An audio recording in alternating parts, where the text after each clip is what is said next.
తెలంగాణలో రాహుల్ పర్యటన వివిధ రాజకీయ కోణాలతో చర్చనీయాంశంగా మారింది. రాహుల్ వచ్చింది రాష్ట్ర ప్రయోజనాల కోసము అని కాంగ్రెస్ అంటుంటే, మామూళ్ల వసూళ్లకు అని ప్రతిపక్షాలు విమర్శిస్తున్నాయి.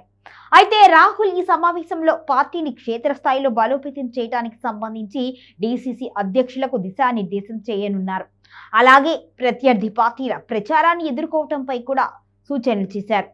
పార్టీ సిద్ధాంతాలకు కట్టుబడి పనిచేయాలి అని, ప్రజలతో మమేకం కావాలి అని కూడా పార్టీ శ్రేణులకు రాహుల్ గాంధీ దిశానిర్దేశం చేశారు. అయితే తెలంగాణలో 2 రాజ్యసభ స్థానాలకు ఎన్నికలు జరగనున్న నేపథ్యంలో ఆ స్థానాలకు కాంగ్రెస్ అభ్యర్థుల ఎంపిక సంబంధించి రాహుల్ గాంధీ తెలంగాణ ముఖ్యమంత్రి రేవంత్ రెడ్డి, టీపీసీసీ అధ్యక్షుడు మహేష్ కుమార్ గౌడ్తో చర్చించి నిర్ణయం తీసుకోనున్నారు. ఇక రాజ్యసభ స్థానాల విషయంలో పార్టీ ప్రాధాన్యతలు, నాయకుల పనితీరు, భవిష్యత్తులో తెలంగాణకు జరిగే మేలు, ఇటువంటి అంశాలన్నింటినీ కూడా దృష్టిలో పెట్టుకొని ఎంపిక చేయనున్నారు.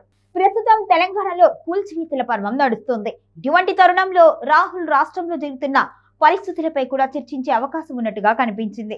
ఇక మూసీ సుందరీకరణ, కోకాపేట భూ వివాదంతో పాటు ఖమ్మం కూల్చివేతలపై కూడా రాష్ట్ర నాయకులు రాహుల్ కి నివేదిక ఇవ్వనున్నారు. కొద్ది రోజుల్లో గ్రేటర్ ఎన్నికలకు కాంగ్రెస్ సిద్ధమవుతుంది. ఇటువంటి క్రమంలో పార్టీకి చేటు తెచ్చే చర్యలు ఏమీ చేయొద్దు అని రాహుల్ ఆదేశించినట్టుగా సమాచారం.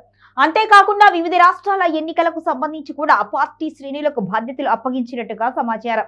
మీనాక్షి నటరాజన్తో సమన్వయం చేసుకుంటూ రేవంత్ ఎన్నికలపై దృష్టి సారించాలి అని చెప్తున్నట్లుగా పార్టీ వర్గాలు చెబుతున్నాయి. మరోవైపు పార్టీలో అసంతృప్తి జ్వాలలు చల్లార్చి అంతర్గత కుమ్ములాటలకు ఫుల్ స్టాప్ పెట్టాలి అని కూడా చెప్పినట్టుగా సమాచారం. కాంగ్రెస్ ఏమాత్రం ఏమరపాటుగా ఉన్నా బీఆర్ఎస్ కి మళ్లీ పగ్గాలు వెళ్లే అవకాశం ఉంది అని, రాష్ట్రంలో కాంగ్రెస్ ఉనికి ప్రమాదంలో పడకుండా వ్యూహాత్మకంగా వెళ్లాలి అని దిశానిర్దేశం చేసినట్టుగా పొలిటికల్ పండిట్స్ చెప్తున్నారు.